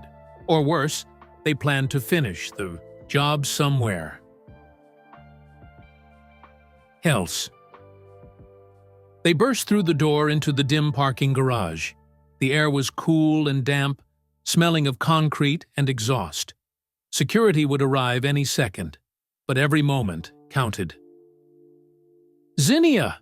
Dr. Asha called out, her voice bouncing off the concrete walls. "Zinnia, where are you?" "Nothing." "Split up," she told Dr. Levine. "You take the east side, I'll go west. Look for a van." They separated, Dr. Asha moving swiftly between rows of parked cars, checking behind pillars, searching for any sign of movement. The garage was eerily quiet for mid-afternoon. "Zinnia!" she called again. A distant sound caught her attention, metal against concrete, like a door sliding shut. Dr. Asha sprinted toward it, rounding a corner to see a white van near the exit ramp. The side door was closing. "Stop!" she shouted, running toward the vehicle.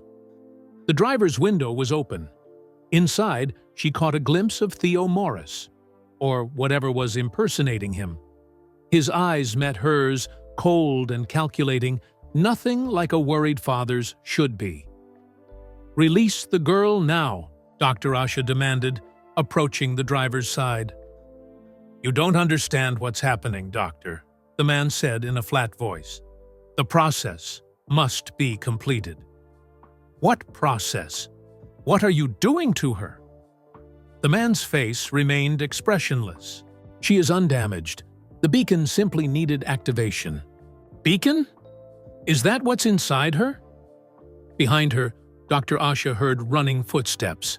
Security was approaching. The man noticed too. His hand moved to the ignition. "Wait," Dr. Asha said quickly. "At least tell me who you are. What you are." Something like amusement flickered across his face. "We have always been here, Doctor. Watching, waiting. The time of revelation approaches." The van's engine roared to life. "Is Theo Morris alive?" Dr. Asha asked desperately. "Zinnia's real father. Where is he?" The man paused, head tilting as if considering whether to answer. The original host is contained. His purpose is nearly fulfilled. Security guards rounded the corner, weapons drawn. "Stop the vehicle. Hands where we can see them." The man's expression didn't change. He put the van in gear. "No!" Dr. Asha lunged for the door handle, but the van accelerated suddenly, tires squealing. Security fired warning shots. The van swerved, crashing into a concrete pillar. The impact threw Dr. Asha to the ground. She scrambled to her feet as security surrounded the vehicle, one officer helping her up. "Are you hurt, doctor?" "I'm fine. The girl, Zinnia, she's in the van." Guards approached cautiously, weapons trained on the driver's door. "Exit the vehicle with your hands up." No response, no movement inside. One officer reached for the eye-tool driver's door and pulled it open. "What the—" Dr. Asha pushed forward to see. The driver's seat was empty.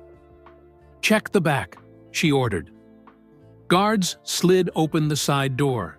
The rear of the van was empty as well. No seats, no equipment, nothing. Just a metal floor and walls. "That's impossible," Dr. Asha whispered. "I saw him. I saw the girl being put into the van." Dr. Levine arrived, out of breath. "Where's Zinnia?" "Not here. They're gone." "But how?" Dr. Asha circled the van, inspecting it carefully. There were no hidden compartments, no secret doors, nowhere a man and child could be concealed. The security team's radios crackled to life. "All units, possible sighting of suspect, with patient near west exit. Proceed with caution." "They can't be at the west exit," Dr. Asha said. "We just saw them here." Unless what they saw wasn't real. The thought chilled her. "The containment team just arrived," Dr. Levine said, checking his phone. "They're setting up in the East Wing." "Tell them what's happened. I'm going to the west exit." Dr. Asha ran, following signs toward the other side of the massive hospital complex. Her lungs burned, but fear for Zinnia pushed her forward. West exit opened onto a small park-like area, a healing garden for patients and families. As Dr. Asha burst through the doors, she spotted two security guards searching the bushes. "Anything?" she called. One guard shook his head. "Someone reported a man carrying a girl through here, but we've found nothing." Dr. Asha spun in a circle, scanning the area desperately. Trees, benches, walking paths, but no sign of Zinnia or her captor. Her phone rang. Unknown number. "Dr. Patel." "It's Marcus from security. We're reviewing camera footage. Doctor, you need to see this." 5 minutes later, Dr. Asha stood in the security office, staring at multiple screens showing footage from around the hospital. Marcus pointed to one monitor. "This is from the surgical floor, when Zinnia disappeared." The footage showed Zinnia on a gurney, surrounded by staff and security, heading toward the OR. The lights flickered, went out for 7 seconds. When they came back on, Zinnia was gone.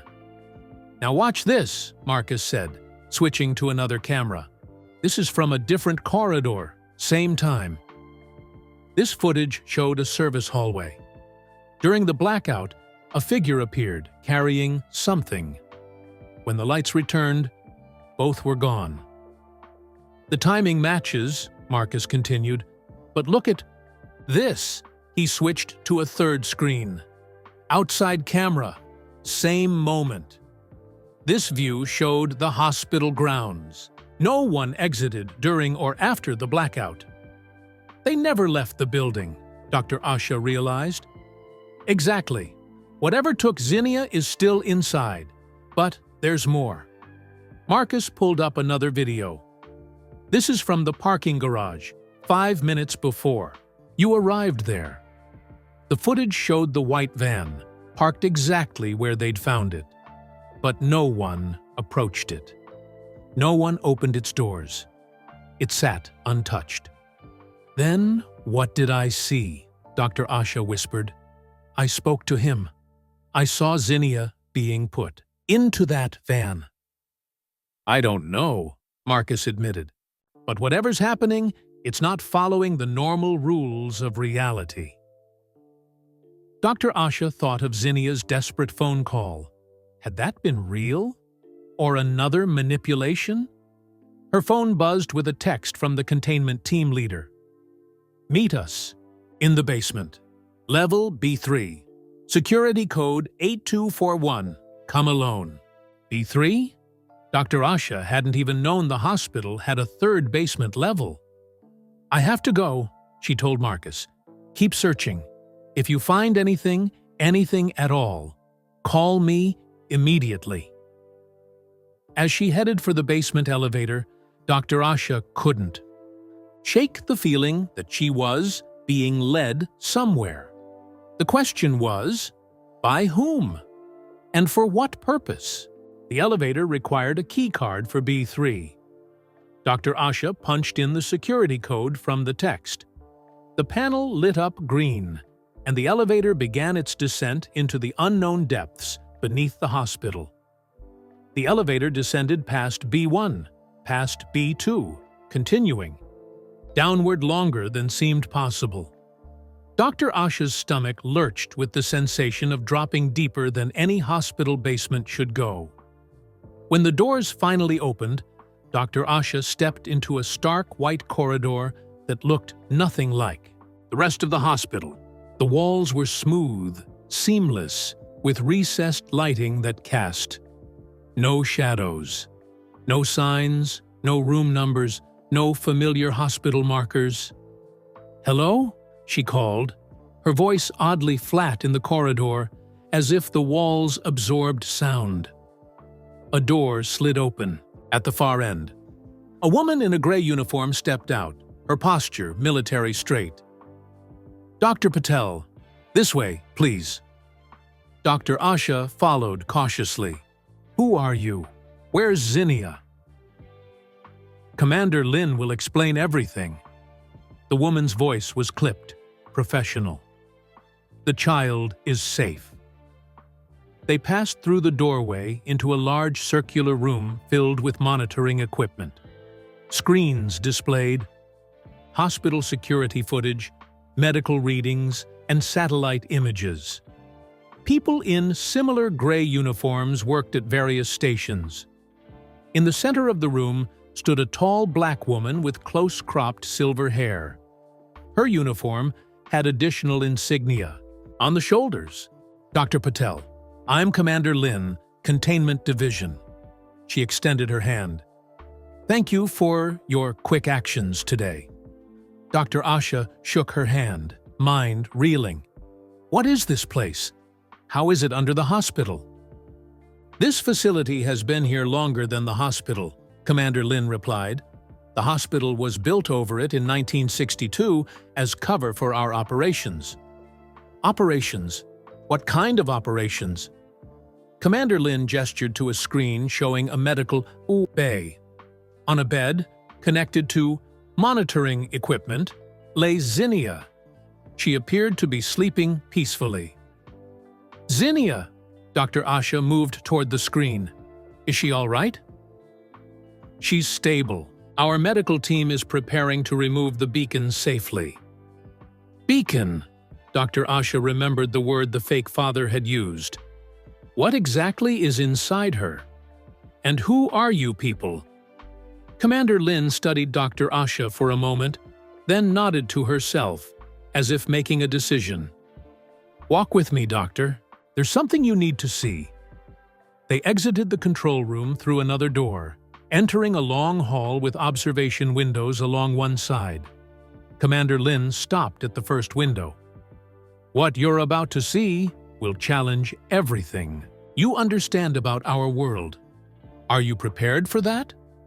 Dr. Asha thought of Zinnia's certainty that her father had been replaced, of the inhuman strength of the fake mother, of the impossible disappearances. I just want the truth. And I want Zinnia to be safe. As do we. Commander Lin touched a panel beside the window. The opacity cleared, revealing a laboratory space beyond. Dr. Asha gasped. Inside the lab, floating in a large cylindrical tank, was a creature unlike anything she'd ever seen. Humanoid in basic shape, but with elongated limbs, gray skin with a metallic sheen, and a head too large for its body. Its eyes were closed, but they were huge, almond-shaped and wrapped partially around the sides of its skull. What is that? Dr. Asha whispered. We call them visitors, Commander Lin said quietly. They've been coming to Earth for at least 70 years that we know of. Possibly much longer. Dr. Asha stared at the floating figure. Aliens? Actual extraterrestrials? Yes, though we believe they exist partly in dimensions we can't perceive, which is why they can seemingly appear and disappear at will. And they're replacing people? Like Zinnia's father? Commander Lin nodded. They create what we call replicants, perfect copies that can pass for human in most ways. The original human is kept alive but sedated, while the replicant assumes their identity. But why? What do they want? That's the question that's kept us up at night for decades. Commander Lin led Dr. Asha further down the hall to another window. Look here. This room contained what appeared to be medical equipment, but of a design Dr. Asha had never seen.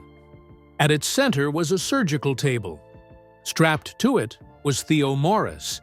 The real Theo Morris, Dr. Asha somehow knew immediately. His eyes were closed, his chest rising and falling with shallow breaths. Zinnia's father, Dr. Asha breathed. You found him. He was being kept in an abandoned mining facility near Carter Woods, where he supposedly went camping. We retrieved him an hour ago. Is he all right? Does he know what happened to him? Physically, he's unharmed. Mentally, Commander Lin hesitated. The experience is traumatic.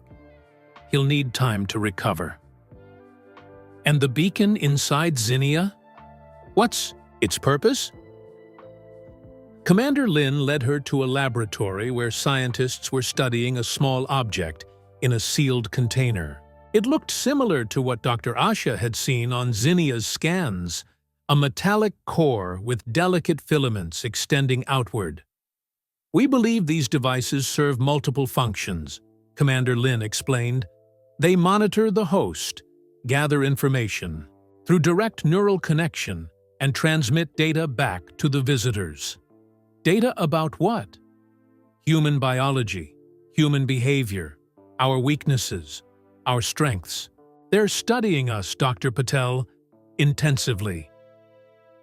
For what purpose? Invasion. Commander Lin's expression darkened. We don't know. But the pattern of abductions and implantations has increased dramatically in the past year. Something is coming. Oh, her scientist approached with a tablet. Commander, we've analyzed the beacon from the Morris girl. It's more advanced than previous versions. This one contains a quantum entanglement module. Meaning? It can transmit information instantaneously across any distance, and the scientist hesitated. It appears designed to receive as well as send. Dr. Asha felt a chill. Receive what, exactly? Instructions, perhaps, or... The scientist looked uncomfortable. Something else. The neural interface is far more sophisticated than anything we've seen before. Dr. Asha remembered what Zinnia had said. She told me it was searching her memories, looking for information about her father. Commander Lin nodded. That tracks with our understanding. The replicants need information to maintain their cover. What better source than the child of the person they're imitating? But why Zinnia's father? Why any of these people? Are they chosen specifically? We believe so. The targets often have access to something the visitors want: information, locations, people. Theo Morris works for a defense contractor with government clearance. That alone makes him valuable. A communications officer approached rapidly. Commander, we have a situation. The second replicant has escaped custody. The fake mother? Dr. Asha asked. Yes, she dissolved her restraints somehow and overpowered 2 guards. She's somewhere in the main hospital. Commander Lin turned to Dr. Asha. This is why we need to remove the beacon from the child immediately. These replicants will stop at nothing to retrieve her. Then do it, Dr. Asha said. Whatever you need to make her safe. There's a complication. Commander Lin led Dr. Asha into the medical bay where Zinnia lay. A team of doctors surrounded her bed, looking concerned. The beacon has fully integrated with her nervous system, one doctor explained. The filaments are wrapped around her vagus nerve and have sent tendrils toward her spine. Removing it now could cause permanent damage. So, what do we do? Dr. Asha asked, looking at Zinnia's pale face. We've developed a suppression field that can block the beacon's transmissions, Commander Lin said. It won't remove the device, but it will prevent the visitors from tracking or communicating with it. And long-term, we monitor her, keep her in a protected environment until we develop a safe removal procedure. And, Commander Lin hesitated, we use the beacon to our advantage. How? By feeding it controlled information, false data, perhaps even tracing the signal back to its source. Commander Lin's eyes were hard now. This is no longer just about Zinnia Morris. This is about understanding what we're facing and how to stop it. Dr. Asha looked at Zinnia, this ordinary 11-year-old girl suddenly at the center of what sounded like an interstellar conflict. What happens when her real mother arrives? The actual Margot Morris? We'll bring her here, explain as much as we can, offer protection for the whole family. Zinnia stirred on the bed, her eyelids fluttering. Dr. Asha moved to her side, taking her hand. Zinnia, can you hear me? You're safe now. Zinnia's eyes opened slowly. She looked around in confusion, then focused on Dr. Asha. Where am I? What happened? You're in a special medical facility. These people are helping you. The thing inside me, we know about it. We're going to take care of it. Zinnia's eyes widened suddenly. My dad! My real dad! He's here too, Dr. Asha said gently. He's alive. He's safe. Tears filled Zinnia's eyes. I knew it. I knew he was still out there. She squeezed Dr. Asha's hand. In my dreams, I could feel him. He was trying to tell me something. Dr. Asha glanced at Commander Lin, who looked troubled by this statement. "What was he trying to tell you, Zinnia?" Commander Lin asked, stepping closer. Zinnia's face grew serious. "That they're already here, all around us, and that something bigger is coming." "Coming when?" Commander Lin pressed. Zinnia closed her eyes, as if listening to a distant voice. When she opened them again, her expression was unnervingly adult. "Soon," she whispered. "They're almost ready." A heavy silence fell over the room after Zinnia's ominous words. Commander Lin exchanged glances with her staff, their expressions grim. "Zinnia," Dr. Asha said gently, "what do you mean by, 'they're almost ready'? Ready for what?" Zinnia blinked, looking confused, as if she'd just woken from a dream. I don't know. The words just came out." Commander Lin stepped closer. "Zinnia, the beacon inside you, it might be affecting your thoughts, feeding you information, or accessing your mind in ways we don't fully understand." Zinnia's hand went to her side, where the beacon was embedded. "It feels different now. Warm, like it's working harder." One of the monitoring devices beside Zinnia's bed began beeping rapidly. A doctor rushed over to check the readings.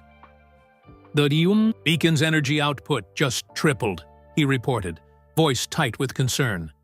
"It's transmitting at maximum capacity." "Initiate suppression field," Commander Lin ordered. A technician flipped switches on a nearby console. A low humming sound filled the room, and a subtle shimmer, like heat waves, surrounded Zinnia's bed. The beeping slowed, then stabilized. "Field holding at 90% containment," the technician confirmed. Dr. Asha watched the fear in Zinnia's eyes. "What's happening to me?" "We're blocking the beacon signal," Dr. Asha explained, trying to keep her voice calm. "It can't transmit or receive while you're inside this energy field." Commander Lin consulted with the medical team in hushed tones, then turned to Dr. Asha. "We need to move forward with the procedure immediately. The beacon's increased activity suggests it's been activated for its secondary purpose." "Which is what?" Dr. Asha asked.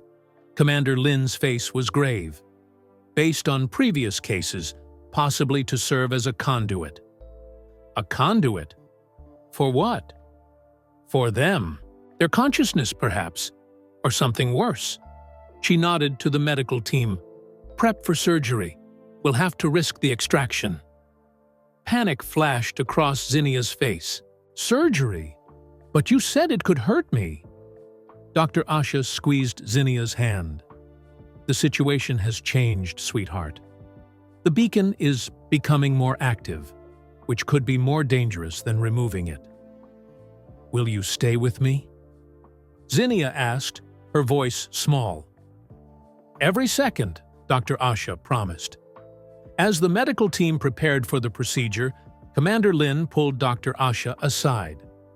"There's something else you should know. The real Margot Morris has landed. Our agents are bringing her here now." "Has she been told anything?" "Only that her daughter and husband are in protective custody due to a security situation. The full briefing will happen here." Dr. Asha nodded. "I want to be there when you tell her." "Agreed. Your familiar face will help." Commander Lin glanced at her watch. She should arrive within the hour. Hopefully after we've completed the word, extraction. A nurse approached with a surgical gown for Dr. Asha. "We're ready, doctor." Dr. Asha changed quickly and returned to Zinnia's side. The girl had been prepared for surgery. A surgical cap covering her copper hair, monitoring leads attached to her chest and temples. "I'm scared," Zinnia whispered. "I know," Dr. Asha said. but you're the bravest person I've ever met. You knew something was wrong when no one else did. You trusted your instincts. What if the surgery doesn't work? What if I'm never normal again? Dr. Asha leaned close.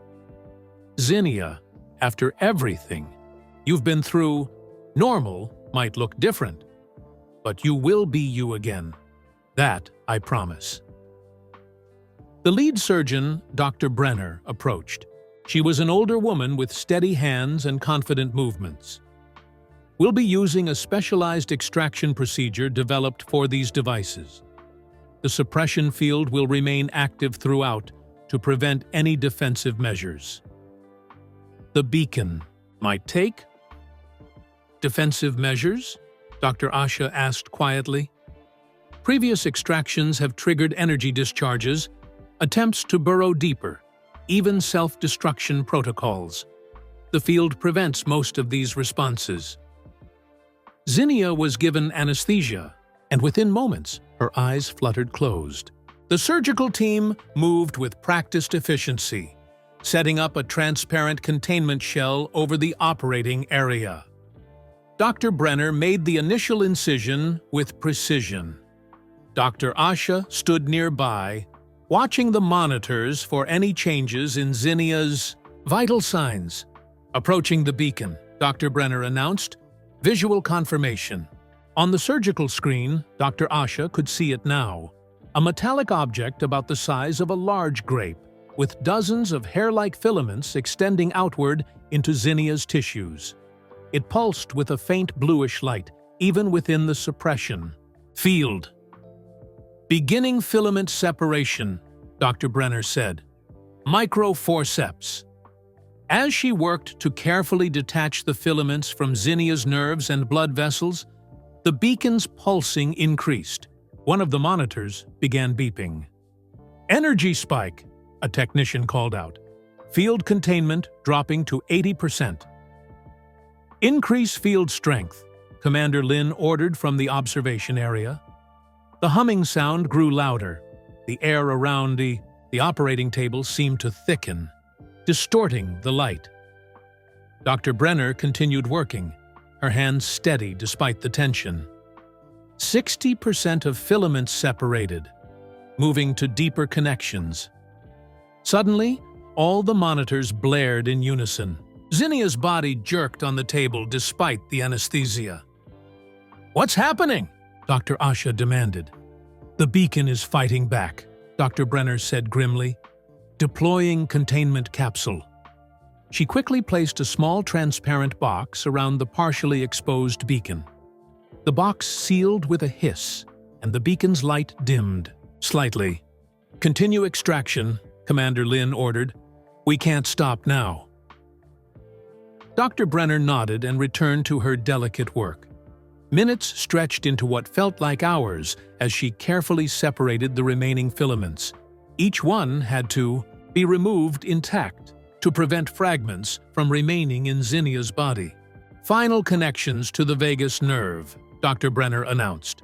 "This is the most critical point."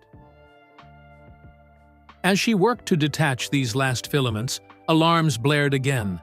This time, the lights in the operating room flickered. "Field integrity compromised," a technician shouted. "Containment at 40% and falling." The beacon began to pulse rapidly, its light shifting from blue to an angry red. One of the monitoring screens exploded in a shower of sparks. "Everyone stay focused," Dr. Brenner commanded, her voice remarkably calm. "Almost there." With a final precise movement, she severed the last connection and lifted the containment box, with the beacon inside. The moment it was free of Zinnia's body, the box turned opaque, as if filled with smoke. "Beacon extracted," Dr. Brenner announced. "Sealing containment." The technicians rushed forward with a larger, heavily shielded container. Dr. Brenner placed the box inside, and they sealed it with multiple locks.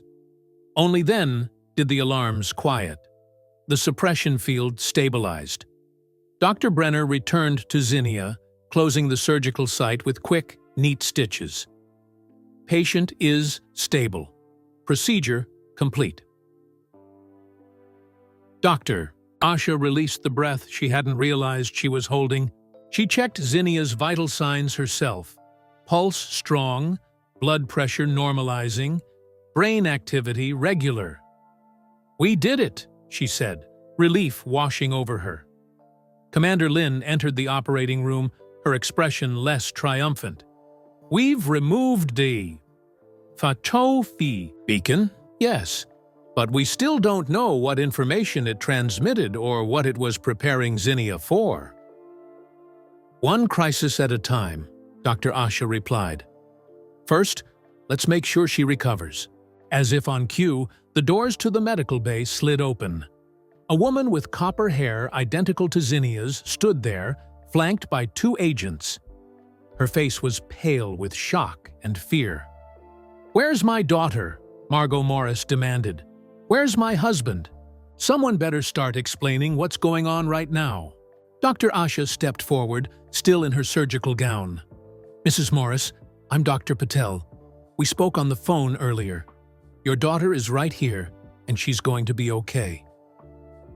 Margot's eyes darted to the operating table where Zinnia lay unconscious. "Oh my God! What happened? Why is she in surgery?" She tried to push past the agents, her voice rising with panic. "Please, Mrs. Morris," Commander Lin said firmly. "Your daughter has just undergone a delicate procedure. She needs to remain undisturbed while she recovers." "What procedure? Nobody told me anything about surgery. I was told there was some kind of security situation." Dr. Asha moved closer, lowering her voice. "Margot, may I call you Margot? Zinnia had something inside her that needed to be removed. Something dangerous. She's safe now, but we need to talk somewhere private. There's a lot to explain." Margot's face was a storm of confusion and fear. "Where's Theo? Is he hurt too?" "He's here as well," Commander Lin said, "and he's physically unharmed, but—" She exchanged glances with Dr. Asha. "Perhaps it's better if we show you." They led Margot to a small conference room adjacent to the I-Beta medical bay, where she could still see Zinnia through a glass panel. Dr. Asha sat beside her while Commander Lin remained standing. "What I'm about to tell you will sound impossible," Commander Lin began, "but I ask that you listen completely before reacting." Over the next 15 minutes, Commander Lin explained the situation: the visitors, the replicants, the abduction of Theo Morris, and his replacement with an imposter. She explained how Zinnia had noticed the changes in her father when no one else had, and how the visitors had placed a monitoring device inside her. Margot sat in stunned silence, her face growing paler by the minute. "This can't be real," she whispered finally. "Aliens, secret government agencies. It sounds insane." "I thought the same thing when I first learned about it today," Dr. Asha admitted, "but I've seen the evidence with my own eyes." "Where's proof? Where's Theo?" Margot demanded. "Commander?" Lin pressed a button on the table. A screen on the wall lit up, showing Theo Morris in a recovery room, sleeping peacefully. "Chatu, we found him in an abandoned facility near Carter Woods. He's been sedated for approximately 2 weeks since his abduction. Our medical team is monitoring him closely. He should regain consciousness within the next few hours." Margot stared at the screen, one hand covering her mouth. "And you're saying someone who looked exactly like Theo has been living in our house? With our daughter? For 2 weeks?" "Yes. A replicant, created by the visitors to gather information." Zinnia realized something was wrong almost immediately, though she couldn't explain it. "She's been so distant lately," Margot whispered. I thought it was just preteen stuff. But she was trying to avoid that thing? That wasn't actually her father? Children often sense what adults miss, Dr. Asha said gently. Zinnia knew something was deeply wrong, even if she couldn't articulate it. That's why she came to my office with stomach pain. Which turned out to be this beacon thing? Commander. Lynn nodded. We believe it was implanted shortly after your husband was taken, possibly while Zinnia was sleeping. Its purpose was to monitor her and gather information about your family. But why us? We're nobody special. Your husband has security clearance through his job at Quantum Defense Systems. The visitors appear to target individuals with access to sensitive information or infrastructure. Margot ran her hands through her hair, trying to process everything. And this has been happening to other families too? Yes. We've documented several dozen cases in the past year alone. The frequency is increasing. Why? What do they want? Commander Lynn's expression darkened. That's what we're trying to determine, but based on the pattern of abductions and the types of individuals targeted, we believe they're gathering intelligence for something larger. Like an invasion? Margot asked, her voice hollow. We don't know for certain, but we're treating it as a significant threat to national, perhaps global, security. Margot looked through the glass at her daughter. And Zinnia? What happens to her now? She'll recover from the surgery, Dr. Asha assured her. The beacon has been removed. Completely. Physically, she should heal within a few weeks. And mentally, after everything she's been through? Dr. Asha hesitated. That may take longer. She's experienced something traumatic, living with someone who looked like her father but wasn't, feeling unsafe in her own home, not being believed when she sensed something was wrong. But I didn't know, Margot whispered, tears filling her eyes. How could I have known? You couldn't have, Commander Lynn said firmly. These replicants are designed to be nearly perfect copies. They access the original person's memories, mimic their behaviors, even replicate their DNA. Can I see her? And Theo? Zinnia is still under anesthesia, but you can sit with her while she wakes up, Dr. Asha said. As for your husband, it might be better to wait until our medical team has assessed his condition. The experience of being replaced can be psychologically devastating. Margot nodded slowly, then froze. Wait, the thing that replaced Theo, where is it now? Commander Lynn's expression tightened. It escaped from the hospital earlier today. We have teams searching, but so far, no sign of it. So it's just out there, looking like my husband? Yes, along with the replicant that impersonated you. Me? Margot's eyes widened in horror. Something was pretending to be me too? It arrived at the hospital claiming to be you, hours before your actual flight landed. Dr. Patel detected the deception. Margot looked at Dr. Asha with new respect. Thank you for protecting my daughter, for believing her when no one else did. Dr. Asha squeezed Margot's hand. Zinnia is an extraordinary girl, very brave and very observant. A nurse appeared at the door. Dr. Patel, the patient is showing signs of waking up. They returned to Zinnia's recovery room. Her eyelids were fluttering, her fingers twitching. Slightly. Margot rushed to her daughter's side, taking her hand gently. Zinnia? Sweetheart, Mom's here. Zinnia's eyes opened slowly, unfocused at first, then settling on her mother's face. "Mom? You're really here?" "Yes, baby. It's really me." Tears streamed down Margot's face. Zinnia's eyes narrowed slightly, studying her mother intently. Then she relaxed, a small smile forming. "It is you. I can tell." The simple statement sent chills down Dr. Asha's spine. Even in her groggy state, Zinnia was checking, making sure this wasn't another imposter. "How do you feel?" Dr. Asha asked, moving to check Zinnia's vital signs. "Tired. And my side hurts a little." Zinnia's hand moved to the bandaged area. "Is it gone? The thing inside me?" "All gone," Dr. Asha confirmed.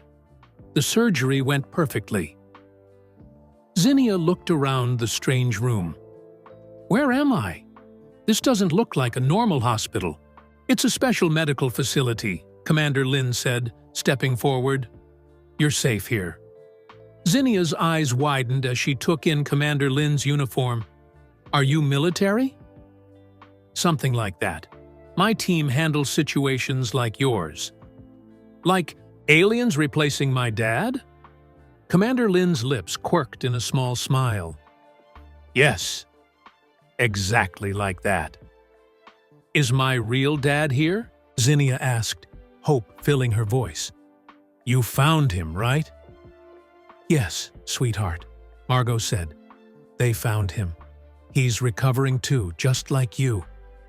Zinnia's eyes filled with tears. "I knew he was still out there. I could feel it." She turned to Dr. Asha. "When can I see him?" "Soon," Dr. Asha promised. "Once you're both a bit stronger." Zinnia nodded, then her expression became serious. "Those things, the aliens, they're planning something big. I could feel it when the beacon was inside me. They were counting down to something." Commander Lin stepped closer. "Counting down to what, Zinnia?" "I don't know exactly, but it's happening soon. And it's happening everywhere, all at once." Zinnia's voice trembled slightly. "They've been placing beacons in lots of people. Not just me." Margot looked alarmed. "How would you know that?" "Because sometimes," Zinnia said quietly, "when the beacon was active, I could sense the others, like lights blinking in the dark. Hundreds of them, maybe thousands."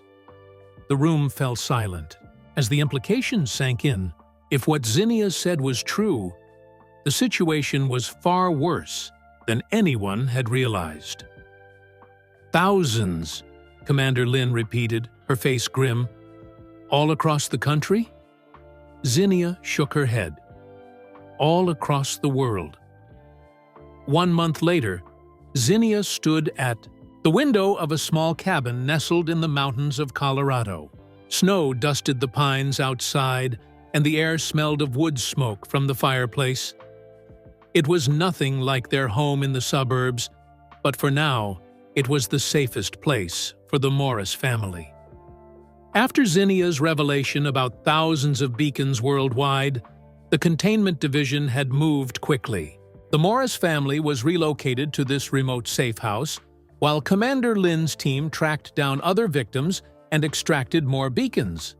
Each removal provided new information about the visitors' technology and possible intentions. Zinnia's surgical scar had healed to a thin pink line, barely visible unless you knew to look for it. The physical recovery had been easier than the emotional one. Her father, her real father, was getting better too. The first few days after he regained consciousness had been difficult. He'd wake up screaming sometimes, trapped in nightmares about being held captive while something that looked exactly like him took over his life. But the nightmares were becoming less frequent now. "Hot chocolate?"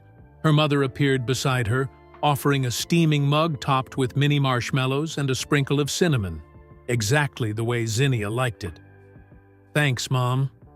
Zinnia took the mug, the warmth seeping into her cold fingers. Looking at her mother now, it was hard to imagine how anyone could have created a copy convincing enough to fool people. But they had. The thought still gave Zinnia chills. Her father entered the living room carrying a stack of board games. Movie night or game night? Your choice, Zin. Game night, Zinnia decided. Monopoly. They settled around the coffee table, setting up the game. These normal family moments felt precious now, after everything they'd been through. Halfway through the game, Zinnia's father's phone buzzed. He checked it, his expression turning serious. "It's Dr. Asha," he said. "She's coming to visit tomorrow. Says she has news." Zinnia felt a flutter of anxiety. They hadn't heard much from Dr. Asha or Commander Lin in the past 2 weeks. The last update had been that 17 more beacons had been located and safely removed from people across the country. "Did she say what kind of news?" Zinnia's mother asked. "Just that it's important and she wants to tell us in person."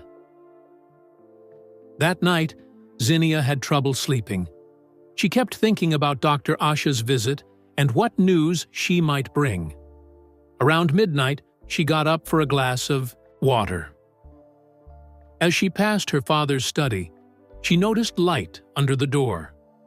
She hesitated, memories of that night 2 months ago, seeing the not dad bathed in strange blue light, flashing through her mind. She pushed the door open slowly. Her father sat at his desk, the laptop screen illuminating his face. He looked up and smiled. A real smile that reached his eyes. "Can't sleep, kiddo?" "No." Zinnia lingered in the doorway. "What are you doing up so late?" "Just catching up on some work emails. The company's been pretty understanding about my medical leave, but I need to stay in the loop." He closed the laptop. "What's on your mind?" Zinnia entered the room, curling up in the armchair across from him. "Do you think they'll ever come back? The visitors?" Her father's face grew serious. "I don't know, Zin. Commander Lin's team is doing everything they can to understand what they want and how to protect people." "I still feel it sometimes," Zinnia admitted quietly. "Not the beacon, that's gone. But the connection. Like I can sense things other people can't." Her father leaned forward. "What kind of things?" "It's hard to explain. Just awareness. Like I can tell when something isn't quite right." Zinnia hesitated. "Dr. Chen said it might be a side effect of having the beacon connected to my nervous system for so long, that it might have changed how my brain works." "Does it scare you?" Zinnia thought about it. "Not really. It's actually kind of useful, like a built-in warning system." Her father smiled. "My brave girl, always finding the bright side." The next morning, Dr. Asha arrived in a black SUV with government plates. She hugged Zinnia tightly before greeting her parents. "You look good," Dr. Asha said, studying Zinnia's face. "How's the scar?" "Barely noticeable." Zinnia lifted her shirt slightly to show the thin pink line. "And I haven't had any more weird symptoms." "Excellent." Dr. Asha accepted a cup of coffee from Margot. "Thank you for seeing me on such short notice. I have some developments to share." They gathered in the living room. Dr. Asha pulled out a tablet and brought up several images. "We've been analyzing the beacons we've removed, including Zinnia's. They're all subtly different, as if each one is customized for its host." She swiped to another image. "But they all contain this component, what we're calling a quantum receiver." "For receiving what?" Theo asked. "We believe instructions, or possibly..." Dr. Asha hesitated. Something more substantial. A presence. You mean like downloading an alien consciousness into a human? Margot looked horrified. It's a theory. The neural interfaces seem designed to allow direct access to the host's brain. Dr. Asha turned to Zinnia. That might explain why you could sense other beacons. Your mind was briefly connected to their network. Zinnia shivered. So, what's happening now? Have you found all the beacons? Dr. Asha's expression turned grave. Not even close. Based on your description and our detection methods, we estimate there could be over 10,000 worldwide. We've only located a few hundred so far.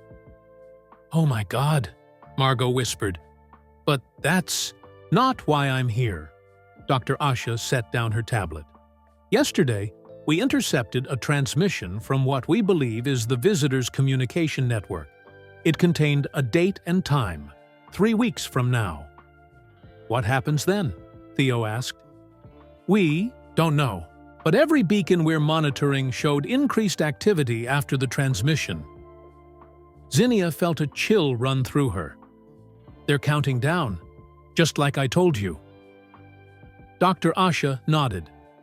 Commander Lin has ordered increased surveillance and security measures worldwide. But there's something else. She turned to Zinnia. We need your help. My help? How? Your connection to their network was unique. Even without the beacon, you sensed things others couldn't. Our scientists believe you might be able to help us understand what's coming. Is it safe? Margot asked, instantly protective. We've developed a controlled method to stimulate the neural pathways the beacon established, without risking reconnection to their network. It might allow Zinnia to access residual information stored in her subconscious. Zinnia looked at her parents, then back to Dr. Asha. If it helps stop them, I'll do it. 2 days later, Zinnia sat in a specially designed chair at a containment division outpost, electrodes attached to her temples. Dr. Asha stood nearby, monitoring the equipment. Just relax, Dr. Asha instructed. Let your mind drift. If you feel uncomfortable at any point, tell us immediately, and we'll stop. Zinnia closed her eyes as the machine hummed to life. At first, she felt nothing. Then, gradually, a strange awareness crept into her consciousness, like tuning into a distant radio station. Images flashed behind her eyelids. Stars, vast ships, beings moving with that familiar jerky motion. And then, a classroom, rows of desks, children. Zinnia's eyes flew open. I saw something. What was it? Dr. Asha asked, moving closer. A school. I saw a school classroom. Zinnia's heart was racing. And a teacher writing on the board. A human school? Yes, but... Zinnia frowned, trying to recall the details. The teacher turned around, and she had this small scar behind her ear, just like the one I noticed on my dad, the fake one, after he came back from camping. Dr. Asha's expression grew concerned. Anything else? A location? A name? Zinnia concentrated, trying to recapture the vision. Yes, the teacher wrote her name on the board. It was... She froze, her face draining of color. Zinnia, what is it? The name on the board, Zinnia whispered. It was Ms. Patel. Dr. Asha stared at her in confusion. Patel? Like my last name? Zinnia nodded slowly, a terrible realization dawning. Ms. Patel, the same last name as you. As understanding, registered on Dr. Asha's face, Zinnia felt the familiar pain return to her side, right where the beacon had been removed. It was growing back. Thanks for watching the shadow between us. Where are you tuning in from today? Let us know in the comments below. If this story gave you chills, please hit that like button and subscribe to our channel for more emotional and suspenseful stories that keep you on the edge of your seat. Your support helps us continue sharing these unique tales with viewers. Worldwide, spread a little kindness by sharing this video with someone who enjoys mysterious medical stories with unexpected twists. And if you're hungry for another thrilling tale, click on the video appearing on your screen right now. Until next time, keep wondering what might be hiding in plain sight.